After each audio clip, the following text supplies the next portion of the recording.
Christmas, the most magical time of the year where we like to sit down and watch a movie about Santa, where he brings joy and happiness with his gorgeous beard and his big bowl of jelly. But have you ever thought, what if Santa was a 6'5" muscle-headed supplement seller with amnesia played by retired pro wrestler Hulk Hogan? Well, the creators of Muscle Santa did, and oh, what a tale of something it is. Welcome to the late show, where we are late for our Christmas video because we didn't time our recording correctly. The movie starts with a girl called Elizabeth writing a letter for Santa. Dear Santa, there's this really bad man named Ebner Frost. He's got these weird people working for him, and I think they're gonna do something really bad this Christmas. Hey, I don't think you should be writing Santa Claus about this. Have you tried calling the police? He's trying to take our orphanage away from us. Hey, you come back here! Come back here! They're straight up stealing their tree with a van. I think that justifies a call to 911. Then we go to Hulk the Thunderlips Hogan, yes, that is an actual nickname he has, hiding in the bushes, trying to infiltrate a mansion. So the first guard leans down to smell the flowers, and then Hulk Hogan, whose name is Blake Thorne in this movie, attacks the guard, knocks him out, and gives the worst life advice ever. Never stop to smell the roses. He then goes on to beat all the mansion's staff, each donning their own appropriate weaponry, but ultimately they surround him and we realize it's all fake. Time. 4 minutes, 23 seconds. Like, what are you exactly timing? How long you can beat your staff before they start a lawsuit against you? Robe, how'd I do? Tremendous. If you guys are bucking for a Christmas bonus, forget it.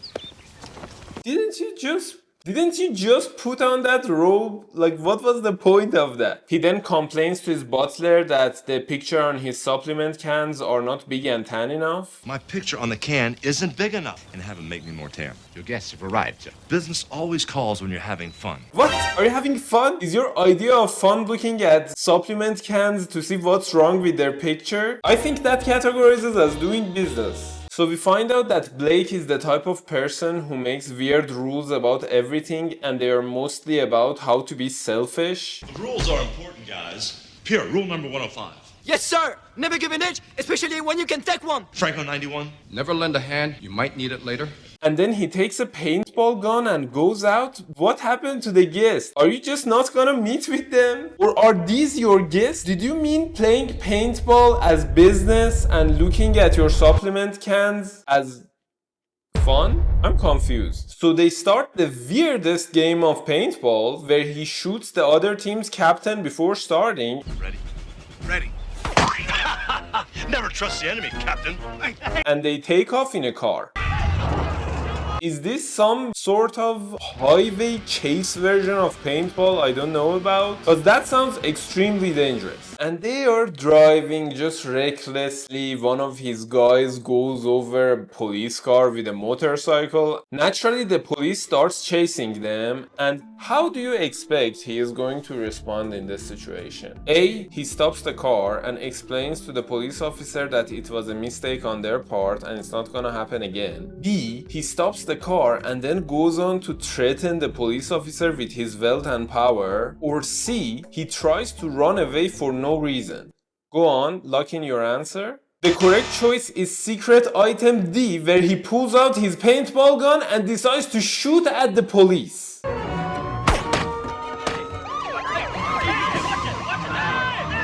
Are you out of your mind? Have you decided this is the new you? Becoming a felon and living the rest of your life on the run from the police? This poor policeman, he's like, I might die today. This is gonna be his flashbacks of PTSD in the future. So his next genius move after attacking the police is to jump out of the car and go hide in a mall. Later. At the same time, we are shown that this mall's Santa is missing. Do you have any news on Mr. Claus? No, but I got a midget in a clown suit. Oh my God! And they are extremely desperate looking for another Santa. I got $50 for the first elf that brings me a Santa Claus. Except they are not desperate because they have 5 elves in the house. You have this many people inside. Can't one of them wear a Santa suit? Are they just getting paid to sit around and play poker all day? Okay, so maybe you don't have a Santa suit on hand right now and you can't purchase one. I'll let it go. Also, one of the elves is called Lenny. He's on the phone with another person about owing them money. I'll have the money for you today, I promise. It appears my luck may have just changed. Which is apparently less than or equal to $50. So on the other end of the phone is Mr. Frost's personal doctor, who is the antagonist of the movie, which has arranged for the town shoemaker to be held upside down to convince him to sell his property. Get me out of here! Get me down! You see, Frost plans to monopolize the whole town for some unknown reason. I'm Ebner Frost. I do hope we can reach an agreement on the sale of your shoe store. I'm not selling my shoe store! Bro, why don't you let go of that suitcase? Damn! Like they already kidnapped you, hijacked your whole body, turned you upside down. If they wanted that suitcase, they would have taken that suitcase. Let me introduce you to my staff of scientists. So Frost's team of wrongdoers is a very particular group of people, which I could describe as the dollar store version of a super villain league. The first is a geologist who says this. You are going to make such an interesting fossil. What? Is that what you do? You fossilize people? As in you bury them and wait 10,000 years for them to turn into fossils? Is that his way of saying he is an immortal being? Then there is Fart Man, cause he's a chemist who enjoys spreading methane gas on people. Some find the scent of methane gas offensive. But I like to think of it as nature's perfume. That's kinky. And lastly is Miss Watt, who seems to be the only person capable of actually doing some damage. But not really. Then we get back to Blake on his new thug life, running away from the cops. So you did have a Santa suit lying around, and they make it super clear this belongs to them because it's on the same rack with the elf suits they were wearing. Blake decides to disguise himself as Santa, but fails. Excuse me, Santa. You haven't seen some crazy guy in army fatigues come through here, have you? Well, no, officer, nothing like that. That's him. And we get the dumbest escape scene in the history of Christmas movies. Freeze! I think he's up in the air conditioning ducts. The duck. I think he went underneath the floors. They literally think about him escaping through the baby-sized cylindrical vents in the ceiling or crawling into the cement floor to go underground, but they don't look at the garbage disposal with 2 hanging hands just beside them. Chief, we lost Santa. Okay, at this point you are taunting me. They are actively trying to not look into the disposal. Like they're diverting their gaze. So while Blake is hanging there and the police are going away, he gets hit with a Santa statue in the head, falls down, and gets amnesia. Another drunk mall Santa. And Lenny takes his wallet to steal his money and makes him believe he is Santa Claus. You're Santa Claus. Santa! No. Yes! No. Yes? Let's go. I'll explain it to you on the way. All right, I got you. Hold on a second, you couldn't even move him by pulling on his legs, and now you just straight up shoulder lift the guy with 0 effort? Honestly, I'm impressed. Lenny brings him out and everyone, children and adults alike, are cheering. This guy is doing a little dancey dance. Oh yes, Santa coming out! So they sit him down and he starts taking pictures with the youngins. Why did I say that word? And Lenny is trying to cash out his cards and realizes it needs a thumbprint. Place your thumb on the scanner for fingerprint identification. Do ATM machines need thumbprints? Meanwhile, these 2 dudes decide to steal the money from the charity stand, but they are caught by this little girl which screams for Santa. And he goes on to absolutely annihilate them in the middle of the mall. Then people start cheering, which is funny because they are exactly the same people who were cheering when he came out before. Are they stuck on the stairwell? Even Blake gets surprised when he sees them. He's like, oh shit. Also, this time, this guy is doing a little dancey dance. You see, kids? It pays to be nice. How? Who is paid? Do you mean you won't get your ass handed to you by Santa if you are nice? That's kind of dark. So Santa sees the sign to help the children and he's like, we should go there. We should go there now. We should go there. We should go right now. On the other end, Frost has managed to convince the shoemaker to sell his house by the three goons, I guess, swinging him and giving him very mild electrical shocks that don't even interrupt his speech.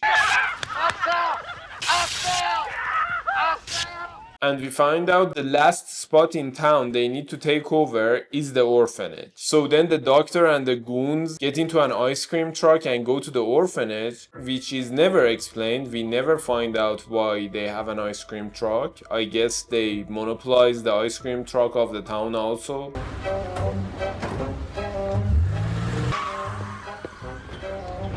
Why did you drop him off there and then go to park further ahead? Good afternoon, Leslie. What do you want? Oh, we just dropped by to see how your relocation plans are going. Any way we can be of help? You're so full of it. Just leave us alone. So apparently, in order to make them relocate, they have been harassing them. We saw in the beginning of the movie, they took their Christmas tree away. And this time, they decide to take their statue away. And this guy, whose name is Clayton, decides he's had enough and he is going to stop them from taking that statue no matter what.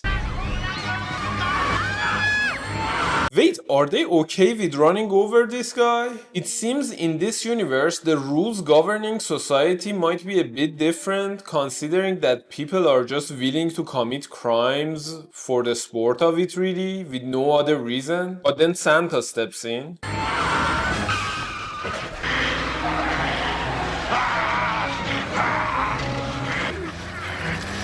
And after this superhuman act of kindness, they invite him to stay over for dinner. Well, the least we can do is offer you dinner. Do you have time? Sure. So the manager is called Leslie. I'm Leslie Morgan. I run this place. And oh my god, is that Mila Kunis? My name is Sarah. Yeah. Thank you for what you did.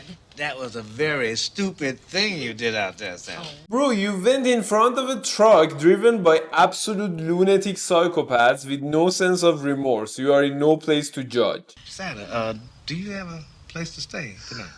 Leslie, can we keep him, please? Also, in this whole movie, the children are the best actors, especially this girl who plays Elizabeth, to the point that I think they told her that this is actually Santa. Good night, Santa.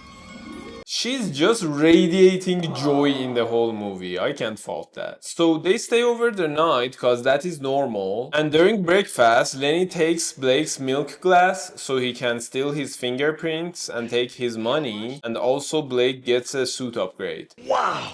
Do you like that?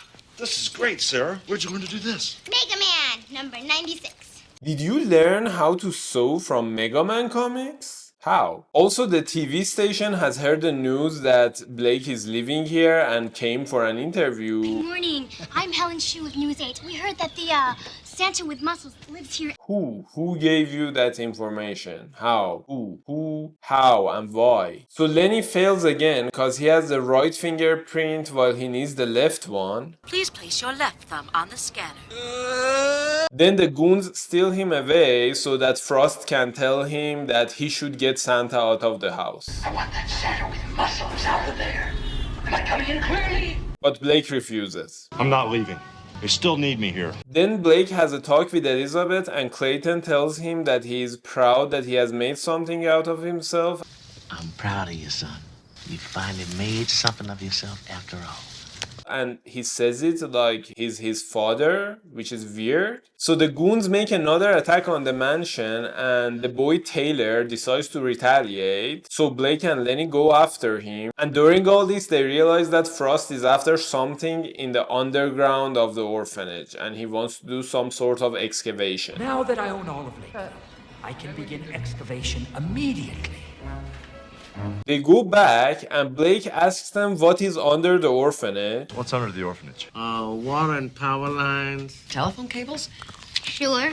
Rats. Big, ugly rats. And they throw a bunch of random answers until Leslie says, oh yeah, there's a catacomb under here. Oh, the old catacombs underneath the church. I feel like that should have been the first thing you say. If there is a catacomb under your place and someone says what's under here, I don't care what else is under there, the first thing you should say is catacomb. And there's a big vault door down there. And apparently, the catacomb has a vault that has not been opened for many years, but the children know its combination for some reason. We know the combination. Well, some of it.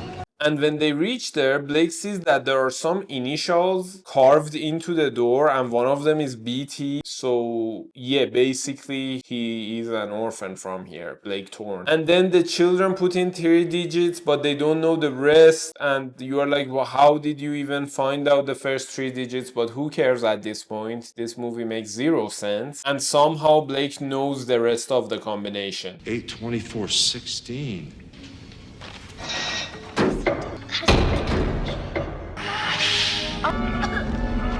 They go in, and the vault contains straight up magical crystals. Oh, put that down, honey. You don't know where it's been. Oh my god, where do you think it's been? In a fairy's ass? It's been in the cave, lady. So Mila Kunis, who is Sarah, recognizes the crystals. I know what these are. These are piezoelectric crystals. They're quartz crystals with natural electricity in them. And apparently they're worth million, and that's why Frost is after them. So wait, if the mine is under the orphanage, what was the reason for him to buy the whole town? Didn't he just need to take care of the orphanage? He could have even excavated under the orphanage. Like, he is that evil. He could have done many other things than what he has been doing until now. This is the weirdest movie, honestly. So Frost calls Lenny to threaten him and make him sneak in the doctor into the orphanage. What is it? What happened? Oh, just listen. And he manages to take everyone hostage on his own with a ruler. What are you looking at?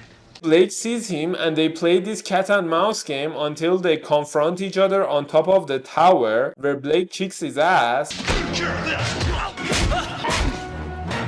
But somehow, this animatronic Santa manages to throw him over the tower into a garbage truck.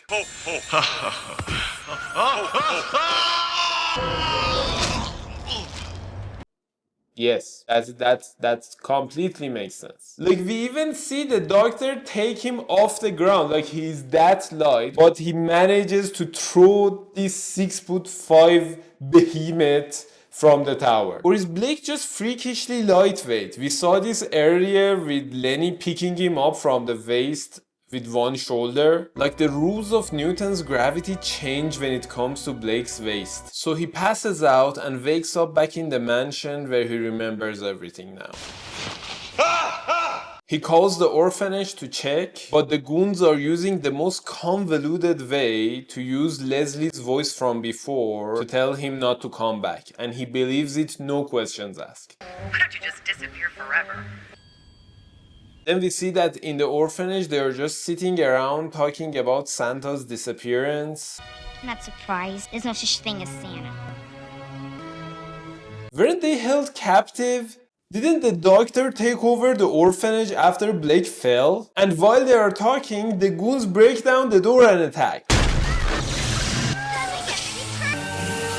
So they did leave. That just makes 0 sense. They were like, we got rid of the big guy, now it's time to go back, regroup, and then attack again in the future. So Ebner Frost comes in and explains how he plans to mine the catacomb, where Leslie says, Then let us go. and he's like, Who's going to do my mining? Even the children are like, what the fuck? Bro, you have enough money to hire a couple of workers. Why are you using minors as minors? So he asks the children to open the vault, but they don't give up anything, and finally the geologist comes in use to use the drill to open the vault. I don't think geologists do that. I think that's the wrong profession. Anyways, we cut back to Blake and he's having the worst time, just down in the dumps, not feeling the Christmas vibes, until Lenny calls him and explains to him what happened. So he assembles his crew, they get into the truck, and after they commit a few more life sentence level crimes against the police, The terrorists. Protein powder. Oh, friends. Suckers. they reach the orphanage.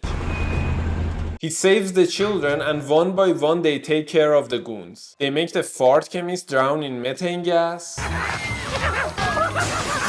But he's into it, so he just enjoys it a lot to the point that he doesn't care anymore about being evil. That's right, you like that fart smell, don't you? Yeah. Lenny throws water at the electric lady and she dies. Not really, but she should have. And when Blake goes to save Leslie and Clayton, Clayton explains to him that he was an orphan in the orphanage and his best friend was actually Abner Frost. You grew up here. Look, you see the boy sitting right next to you? He was your best friend, Abner Frost. So if he was with him, why didn't he know the vault combination? He obviously had been there before to know the crystals were there. Why am I still trying to make sense of the plot of this movie? As if there was anything that made sense until now. Blake gets into a crystal sword fight with Frost, and when he defeats him, the crystals react to the movement or something.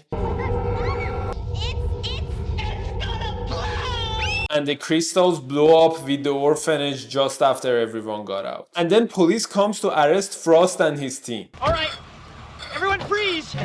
All right. I guess he'll have a chance to defrost himself.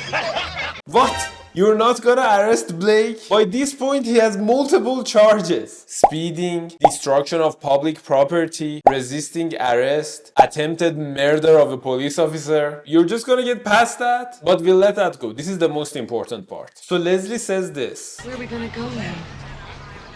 I think I know a place that's available.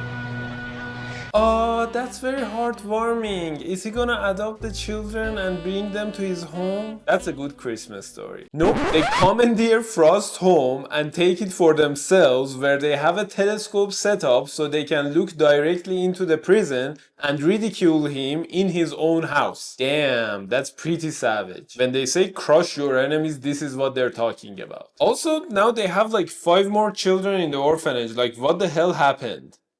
That's kinda dark. And that was Muscle Santa, a story about the virtues of being kind and helping people in need with your muscles. And with that, my dear viewer, I'm off to the gym, so that one day I can also get amnesia and become the new Alex the Muscle Man Santa. Happy New Year's and bye!